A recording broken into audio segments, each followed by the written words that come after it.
Hello, everybody in our group. There we are. We are live.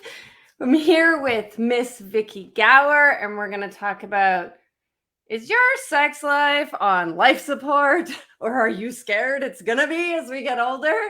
I'm here today with Vicki Gower, who is what I like to call a sexpert. I mean, she is so many things. If you don't know who Pure Romance or Passion Parties is, she is a rep with them. But let me explain what that is to you. It is a huge, important part of the sexual health revolution and the sexual health movement. What they do is they get groups of women together in living rooms and they talk about the taboo things that we need to talk about. And you guys are here in this menopause group, you know we need to be talking about stuff, because when it comes to menstruation and menopause and sensuality and sexuality, there's so many gray areas. And as women, we all have that. We all have the knowledge to talk about it. So Vicki was one of the first 13 in Canada to be in Passion Parties and to start this movement. And so she's been around for a long time teaching people about relationships and sexuality and all things sexual health. And I'm so excited to have her today. Let's see what, and she actually achieved the Award of Excellence in the company, which is amazing. There is not very many women that have that. So you guys are talking to someone who has all of the answers you need. And I mean, I know we can't cover all the answers on one call, but she definitely has a lot. So I welcome to you. Which way are you? There we go. Yes, I am. Vicki Gower. Hello. Thank you for having me, Kylie. I'm so excited. You are welcome. I'm so happy to have you here. I cannot wait to pick your brain. Oh my God. We are going to talk, girlfriend. Vicki and I just spent 10 minutes sitting here and we just started talking about so much. We're like, okay, where do we start on this call now? Totally. Well, first of all, let's just talk about that intro. That was really sweet. Thank you. It's always nice to know when you've made an impact in women's lives. And it's just something that I need to, as you need to continue to do in your life in order to feel fulfilled. So I'm really grateful to be having this conversation today. Thank you. Thank you. So I told you just before we got here that kind of a couple of things that people always bring up, which I know you know are, I mean, other than the most common question is, am I normal? Which is like the number one question women always ask, but Right. also the low libido and the vaginal dryness that comes along with coming into perimenopause and menopause. Yes, yes. Can we just call out the fact that this is not a conversation that our mothers are having with us, that our doctors are having with us, that even girlfriends are having with us? Because we all aren't sure. Like, is this just a me thing? Am I the only one that's feeling this hot? Am I the only one who's experiencing such a low libido? All my friends are still talking about having intimacy and feeling intimate. What's wrong with me? And I just think it's so important to call it out and let's have the conversation. Let's lay out the information. Let's ask the questions and let's find the answers together. They are going to be your own answers, but it's just so important to know that there are other women that are experiencing what you're experiencing, but it can feel so lonely. It's so true, Vicki. And you bring me to the mission of this group, which is, or the code of conduct, we call it, which is women in menopause are like snowflakes and no two are the same. And the generations of women before us, they've like kind of hidden. I didn't know anything about menopause, like nothing, until I started learning about sexual health. I even had a woman the other day say to me, "Oh, I hope that doesn't happen to me." And I was like, do you also hope you're not going to die? Like, this is, if you make it to this stage, it's going to happen to you. And we had kind of have therapy. Yeah, we kind of have a responsibility too. Like, we are the first generations to be in the limelight of what is social media. Like, we need to trailblaze what we're putting out there for other women and know that we need to band together and talk about this stuff. So I'll stop talking. You just No. What I remember about menopause and learning and understanding what I thought menopause was my mom. Of course, my mom. I remember standing on the other side of the bathroom door and hearing her in the tub crying. Of course, that was a very acoustic place for her to go. But, she would weep and you could just see it. And she had these crazy migraines. And I thought, holy moly, is that what my end of life, experience is going to be as a woman? Like, oh my gosh. And I remember dreading it and being really afraid. And I mentioned to you earlier, Kylie, like I had stage 4 endometriosis, and it was terrible. It was horribly painful and depressing. And there were so many things that came along with that I actually think that my menopause was a gift for putting up with all of that through my entire childhood. From the time I was 10, 11, I had problems. So how? Tell me, how is menopause a gift in that? Well, my menopause was different. I experienced some hot flashes, but they weren't terrible. I haven't had to go on HRTs or felt the need to even request or discuss that with my doctor. Hormone replacement therapies, that's HRT. I didn't get crazy migraines. I did have a little anxiety pop up, but it wasn't anything that I couldn't manage on my own. So for me, I kind of felt like my menopause was a gift for all that pain from when I was younger and discomfort. But I know that is not, from experience with my mom and my friends that are experiencing menopause in some very different ways, that that isn't the case for everybody, and that it is so individual. And that's why we need to talk, and we need to discuss, and we need to open up that conversation, and just continue to be vulnerable in that conversation, because it's so easy to just bottle all that up. And being secretive is such a dangerous zone for everyone. So I think that if we can just blast open that door and continue that conversation, and like I said, your friends' libidos might be up here and yours is kind of like and then you have other women who feel nothing, like could care less if they ever touch their bodies again. And that isn't necessarily how we are supposed to live out the end of our days. We have things, we have resources, we have different opportunities that we can try to bridge the gap with.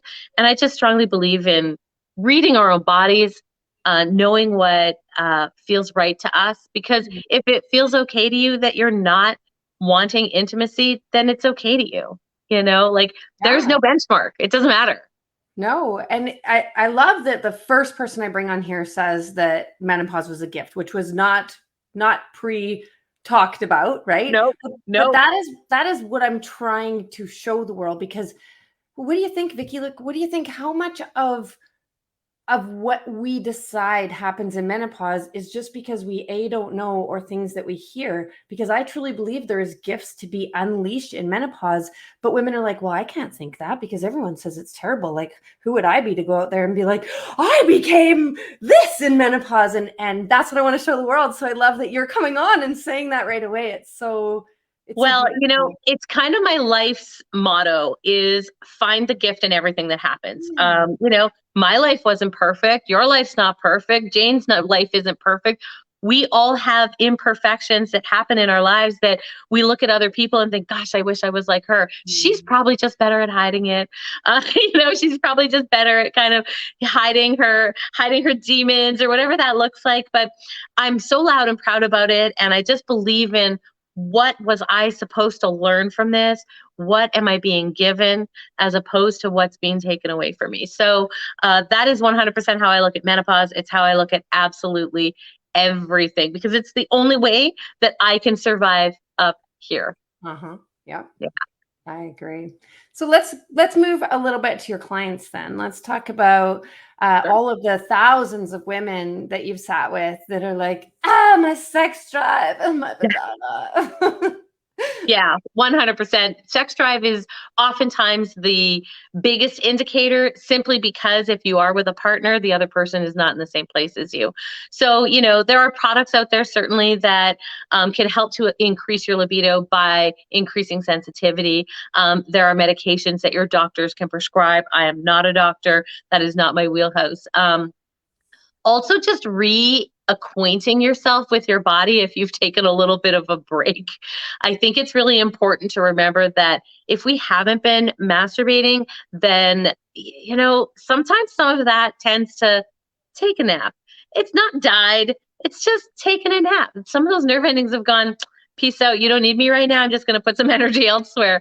And as soon as we start paying attention to our bodies again and making ourselves a priority, and maybe that just means once a week, you're just going to have a really nice, luxurious soak in the tub, or you're going to go to the spa and just by yourself, read a book, spend the day at the Nordic spa, whatever it is that you need to do to love, re-fall in love with your body, I think is really important.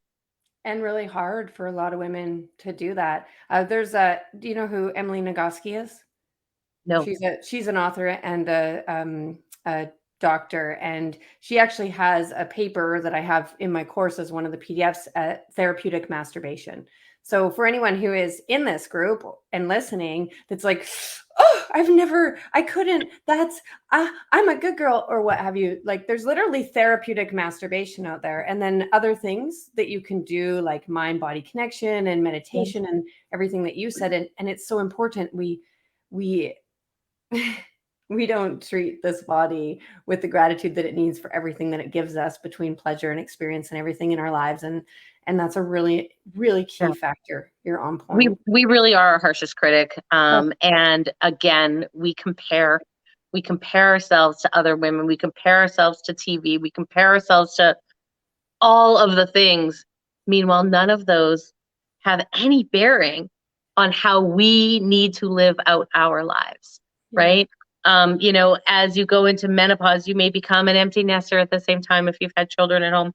You may start to have more time where you can spend on yourself. In the morning, just take your time. There's no need to rush out of bed.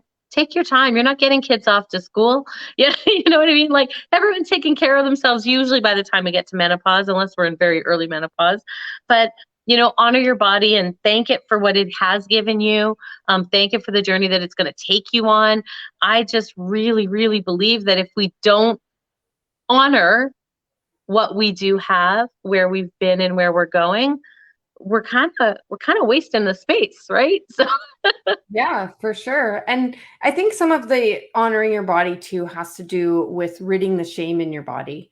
There's a lot of sexual shame from our society and our environment and our familial environment and all those things that we have growing up too. So Yeah, of course. And of course, in that, we all have such different experiences that impact how we think about ourselves and how we feel about ourselves. And, I'm not saying I've got this mastered or figured out, right? I am on this journey with all of you. I am still catching myself saying things that I don't need to be saying about this person. So I just think that that's really, you always have to be a student in whatever it is that you are trying to learn. You always, or what you need to learn. And, when you asked me to talk about menopause, I thought, this is actually a really great place for me to be, because sometimes we have to talk about and teach what sometimes we need to honor We need to ourselves with learn. too. Tell me about it. So, Yeah.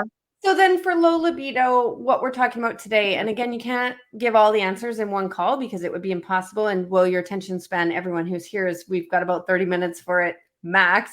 Yes.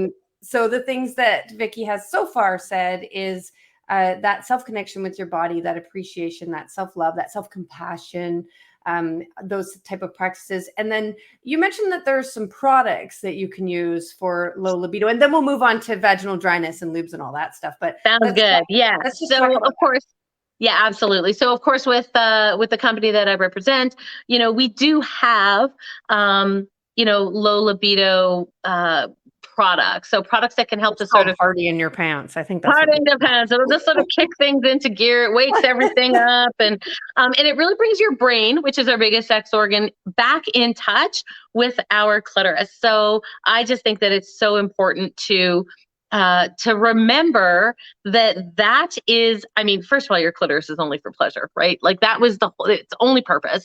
So, all right. So let's get back to that, remembering that it is our body, how we use it. And I say use, how we use it is up to us.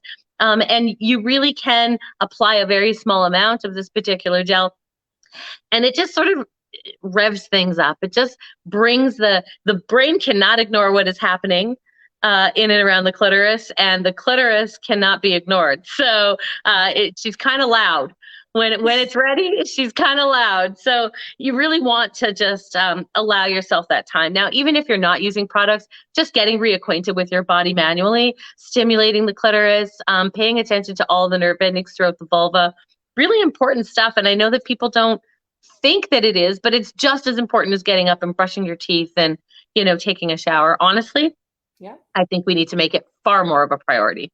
it is. I believe that too. Yeah. You had mentioned before that we were talking about your sex life being on life support, and it does come back to you. You're always the missing piece. But when you are in a relationship, Vicki, what are some of the things that either you have that you can say that could help in your sex life with your partner, or like something to do Yeah. with that? For sure. Well, I mean, first of all, the conversation, communication is always going to be number one, most important. Most arguments come from a lack of communication or a miscommunication. So if you can get yourself in a communication space, that's just going to make things easier. Hopefully you have an understanding partner. If you don't, maybe that's something that you have to reassess if that isn't a conversation they're willing to have with you. I'm not feeling this way. I really want to. I really love you and I care about you. And I want to be reintegrated into our sexual relationship, but I just don't know what to do. There are lots of things that your partner could do to make you feel comfortable with that. Like saying, that's okay. We're going to figure this out together. There's nothing sexier than having somebody on board with you to, to kind of walk the walk with. And at some point, this same scenario could flip and you might be that person for them. So I really hope that you're in a communicative relationship that you can do that. So I think that's number one. And of course, mutual masturbation, massage, touching, relaxing, showering together, bathing together, just really doing the things that are still intimate that may not have anything to do with sex as well. So it's okay to explore, but maybe don't touch the clitoris. Maybe that's not what you need right now. Maybe you just need to get in that headspace of, my partner is going to accept me as I am for who I am. This is where my body is at right now. And this feels good enough for me. And that has to be okay. Yeah. And there is cases where we can't have sex. And whether that has to do with vaginal atrophy or dryness or impotence or things like that. And so it is going to be really important in relationships to, like, if you have no sex, then what? And those intimate moments and those connections with your partner are, they're going to be key. They are going to be key. And that is why we marry our best friend.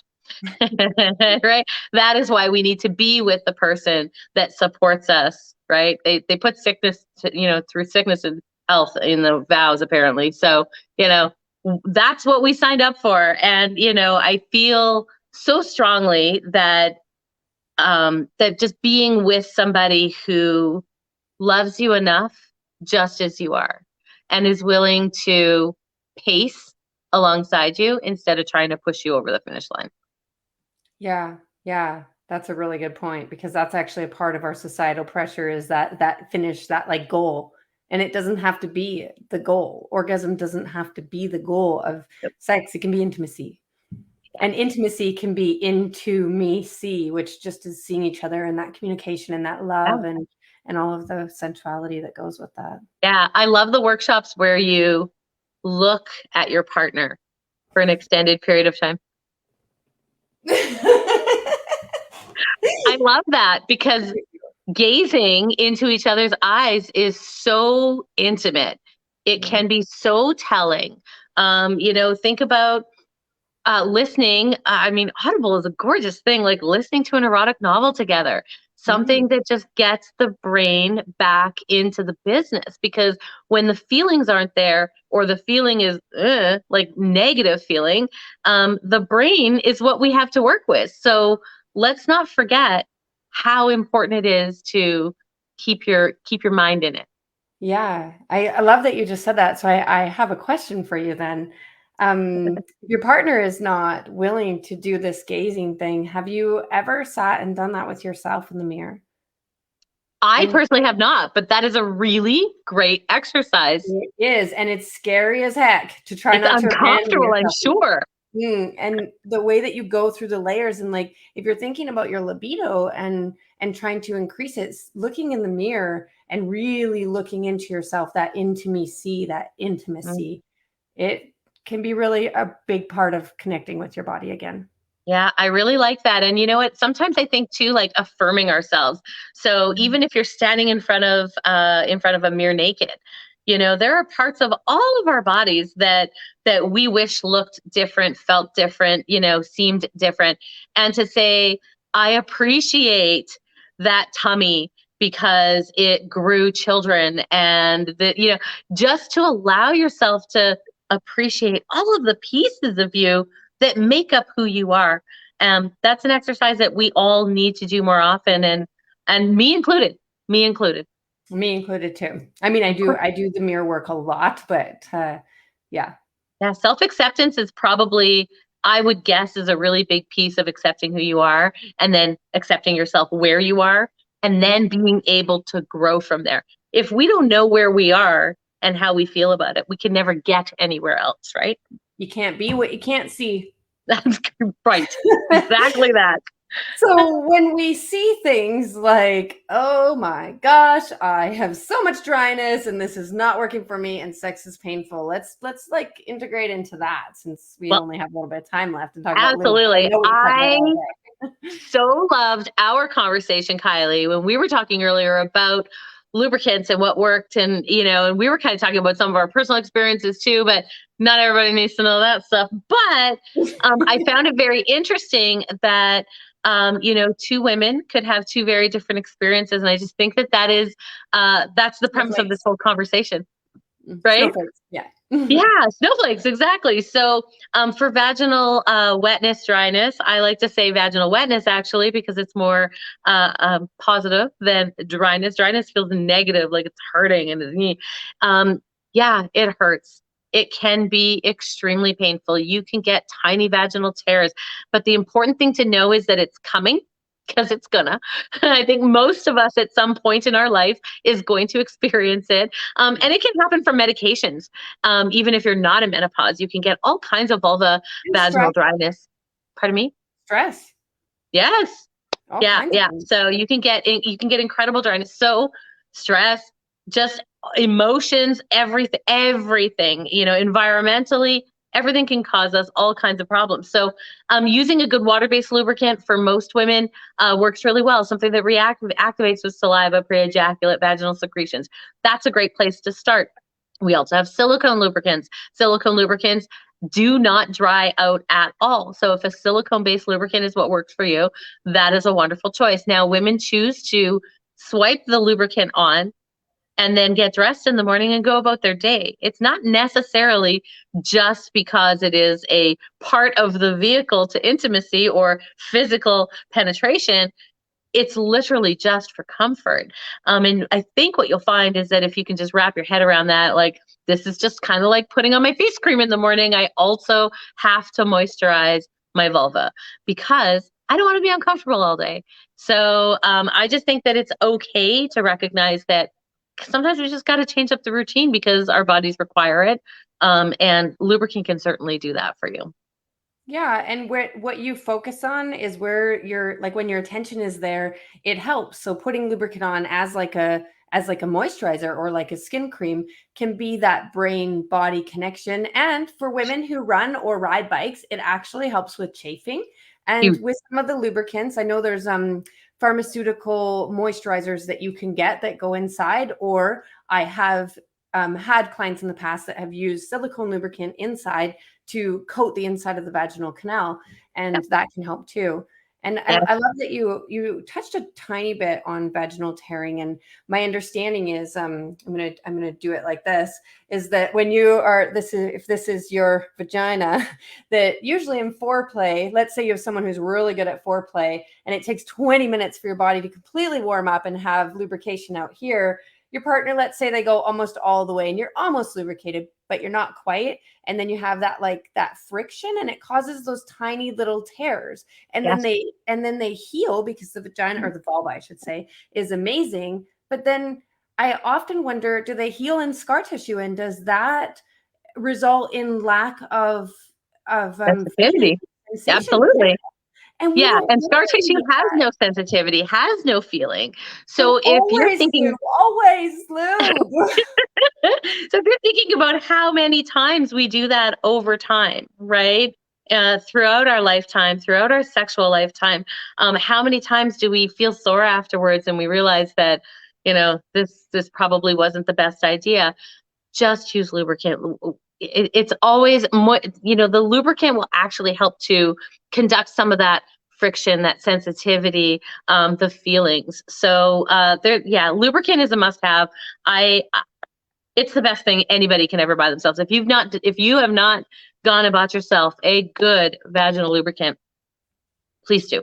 I'm glad you said good vaginal lubricant, because I just remembered hearing from a gynecologist at a seminar in Las Vegas, which I believe I was at with you, a couple of things. One, if you feel sore after you're having sex, probably premenopause this is for, but you're using a lubricant, it could be because if you're using, and I hate to bash brands, I don't like to, but when it comes to internally, I think it's important for women, but KY and Astroglide have such a high salt content that they can rupture the inside of the vaginal canal. And so you can be sore after from the lubricant. So it has to be a good lubricant.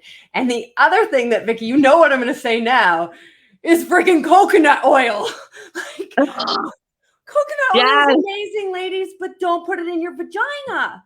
Yeah, I'm not excited about this whole coconut oil in the vagina fad. The vagina is actually acidic, and coconut oil is alkaline, and it will create an alkaline space inside the vagina, which makes me nervous because as soon as you're mucking with the pH, now we've got a problem, right? So I suggest that the same thing. I suggest just stay away from the coconut oil outside of the frying pan. Well, and it breaks down condoms because it's an oil and it's a food.